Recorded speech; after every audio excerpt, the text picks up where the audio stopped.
Alors je viens pour cette rentrée de septembre avec un nouveau roman, Efface toute trace, titre presque prédestiné. On aura peut-être envie d'avoir effacé pas mal de choses d'ici quelques mois. Alors évidemment, y aura-t-il des lecteurs, y aura-t-il des libraires?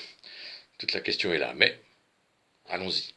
Alors Efface toute trace, c'est un roman qui, évidemment, ne ressemble pas à ce qu'on pourrait peut-être attendre d'une rentrée où il faudrait des témoignages sur ce qui vient de se passer, ou des feel-good books pour se sentir de mieux en mieux.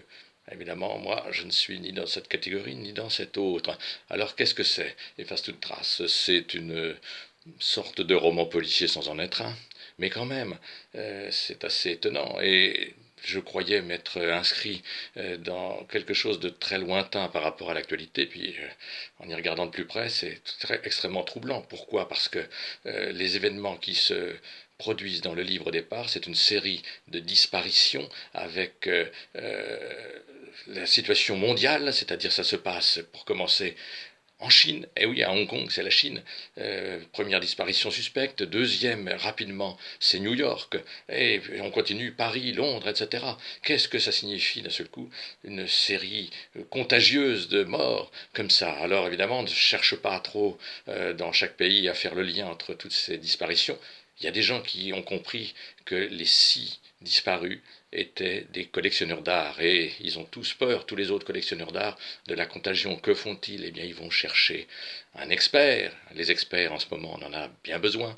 Et cet expert, il va commencer à remonter toutes les traces et en les remontant, il arrive à une œuvre zéro, c'est-à-dire un point commun entre tous les achats de ces gens qui se retrouvent avoir acheté le même artiste.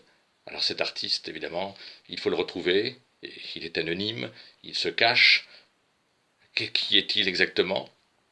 Le narrateur expert va le rencontrer, va finir par le rencontrer, et tenez-vous bien, il le rencontre sur un lit d'hôpital, et à Necker, et c'est un personnage sulfureux, assez provocateur, et évidemment qu'il suspecte, sur lequel il a des questions, et toute la bizarrerie de l'histoire est que peut-être, en cherchant un coupable, on va trouver un innocent.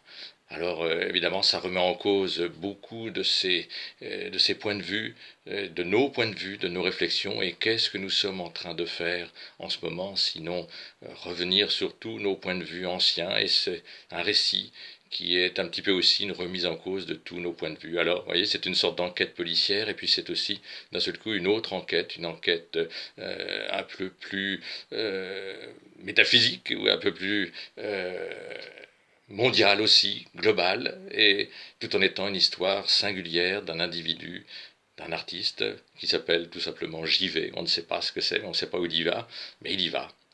Alors essayons d'y aller ensemble, et on ne sait pas où on va peut-être, mais on ira quelque part.